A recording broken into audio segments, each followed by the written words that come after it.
Hi friends, ഇന്ന് ഞാൻ വന്നിട്ടുള്ളത് ഒരു പഴംപൊരിയുടെ റെസിപ്പി ആയിട്ടാണ്. നേന്ത്രപ്പഴം വെച്ചിട്ട് തന്നെ കേട്ടോ, പഴുത്ത പഴം വെച്ചിട്ട് തന്നെയാണ്. നമ്മൾ പഴംപൊരി ഒരുപാട് രീതിയിൽ ഉണ്ടാക്കും അല്ലേ.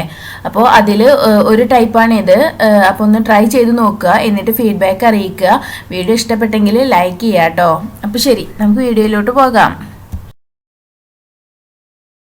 അപ്പോൾ ആദ്യം നമുക്ക് ഒരു ബാറ്റർ റെഡിയാക്കി എടുക്കണം. അപ്പോൾ അതിന് ഒരു കപ്പ് മൈദ എടുക്കുക.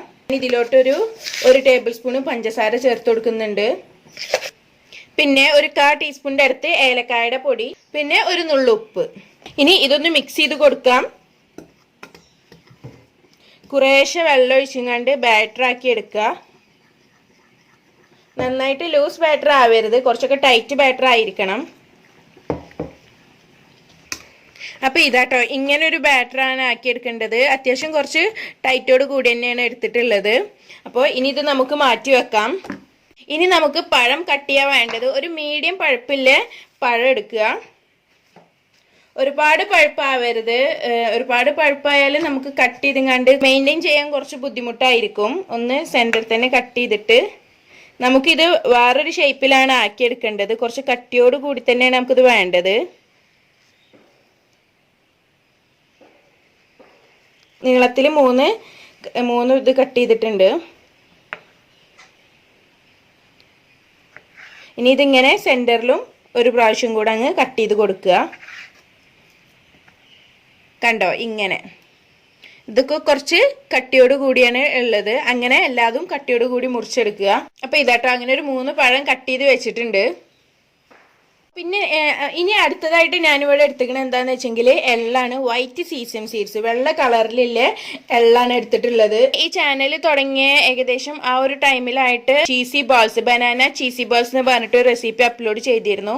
അപ്പോൾ അതിൽ ലാസ്റ്റ് കോട്ടിങ് ഞാൻ എള്ളാണ് ഉപയോഗിച്ചിട്ടുള്ളത്. അപ്പോൾ ഒരുപാട് പേര് മെയിൽ അയച്ചിരുന്നു, ഫീഡ്ബാക്ക് തന്നിരുന്നു, ഫോട്ടോസൊക്കെ അയച്ചിരുന്നു. നല്ല ഇഷ്ടമായി, എള്ളിൻ്റെ ഫ്ലേവറും കൂടെ നല്ലൊരു ടേസ്റ്റ് ഉണ്ട് അങ്ങനെന്നൊക്കെ പറഞ്ഞിട്ട്. അപ്പോൾ നിങ്ങൾക്ക് ഇത് ഇഷ്ടപ്പെടും, ഒന്ന് ട്രൈ ചെയ്ത് നോക്കുക.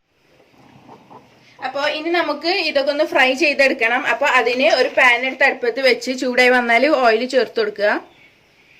അപ്പോൾ ഓയിൽ ചൂടായി കൊണ്ട് നിൽക്കുന്ന ആ സമയത്ത് തന്നെ ഒരു പഴം കട്ട് ചെയ്ത് വെച്ചിന്ന് ഒന്നെടുത്തിട്ട് ഒന്ന് മാവിലും ഡിപ്പ് ചെയ്തെടുക്കുക. എക്സസ് ആയിട്ടുള്ളതൊക്കെ മാക്സിമം ഒന്ന് കളയണം കേട്ടോ. എക്സസ് ആയിട്ടുള്ളതൊക്കെ ഒന്ന് കളയണം, ഒന്ന് കുടഞ്ഞ് കളയുക. അതിനുശേഷം നേരെ നമ്മുടെ ഈ എള്ളിലോട്ട് ചേർത്ത് കൊടുക്കുക. എന്നിട്ട് ഇതൊന്ന് കവർ ചെയ്തെടുക്കുക. അതിനുശേഷം നേരെ ഓയിലോട്ട് ചേർത്ത് കൊടുക്കുക. അപ്പോൾ ഇവിടെ ഞാൻ ആകെ 2 എണ്ണ ഇപ്പോൾ ചേർത്ത് കൊടുത്തിട്ടുള്ളൂ. അപ്പോൾ ഇതിനൊരു ഫോണ് വന്നു. ഇനി ഇത് കുക്കാവട്ടെ, ഇല്ലെങ്കിൽ ഇനി ഒപ്പം കുക്കായി കിട്ടൂല. ഒന്ന് അങ്ങോട്ടും ഇങ്ങോട്ടൊക്കെ മറിച്ചിട്ടിട്ട് വേവിച്ചെടുക്കുക കേട്ടോ. അപ്പോൾ ഇതാട്ടോ, ഇതിവിടെ റെഡി ആയിട്ടുണ്ട്. ഞാനിതിൻ്റെ എണ്ണയിൽ നിന്ന് എടുക്കുകയാണ്. നമ്മൾ പഴം ബാറ്ററിൽ ഡിപ്പ് ചെയ്ത് കണ്ട് എടുക്കുമ്പോൾ ബാറ്റർ മാക്സിമം ഒന്ന് ഇതാക്കി കളയണം. എക്സസ് വന്നിട്ടുള്ള ബാറ്ററൊക്കെ ഒന്ന് മാക്സിമം കളയണം. അതിനുശേഷം നിങ്ങൾ എള്ളിൽ ചേർത്ത് കൊടുക്കുക. അപ്പോൾ ഇത് 2 സൈഡും ആയിട്ടുണ്ട്. ഇനി നമുക്ക് എണ്ണയിൽ നിന്ന് എടുക്കാം.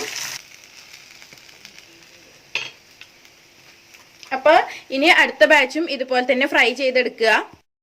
അപ്പോൾ ഇതാട്ടോ, നമ്മുടെ ഒരു വെറൈറ്റി പഴംപൊരി ഇവിടെ റെഡി ആയിട്ടുണ്ട്. ട്രൈ ചെയ്യാത്തവരൊക്കെ ഒന്ന് ട്രൈ ചെയ്ത് നോക്കുക. നല്ല ടേസ്റ്റിയാണ് കേട്ടോ. ലാസ്റ്റ് എള്ളിൽ തന്നെ കോട്ട് ചെയ്തെടുത്തതാണ് ഇതിൻ്റെ ഒരു പ്രത്യേകത. നല്ല ടേസ്റ്റാണ്. ഒന്ന് ട്രൈ ചെയ്ത് നോക്കുക, എന്നിട്ട് ഫീഡ്ബാക്ക് അറിയിക്കുക.